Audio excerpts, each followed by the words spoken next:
এই মুহূর্তে সবচেয়ে বড় খবর 2026-এর বিধানসভা নির্বাচনের ভোটের মুখেই জেলায় জেলায় কিন্তু লাল পতাকার দাপট, তৃণমূলের ভাঙন।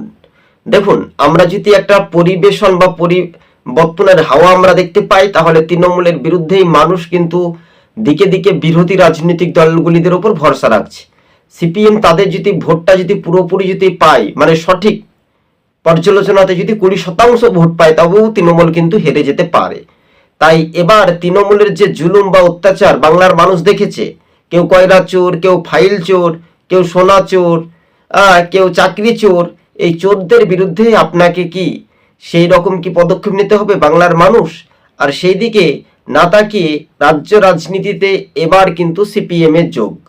মানুষ কিন্তু এবার তৃণমূল ত্যাগ করে লাল ঝান্ডায় কিন্তু ভরসা।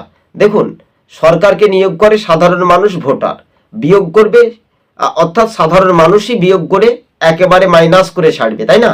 ঘটনাস্থলে সবুজবঙ্গ নিউজ আমরা আপনাদের সঙ্গে প্রতিবেদন করে তুলে ধরেছিলাম যে 500টি পরিবারেরও বেশি লাল ঝান্ডার ওপর ভরসা রাখতে চলেছে বাংলা জুড়ে। হরিহরপাড়া, ডোমকল, রেজিনগর, যেহেতু এবার অর্থাৎ মোহাম্মদ সেলিমদের যে দাপট, সেটা কি মুর্শিদাবাদে পুনরায় তারা কি ঘুরে দাঁড়াবে বাংলা জুড়ে? এটাই শুধু পরিবর্তনের হাওয়া।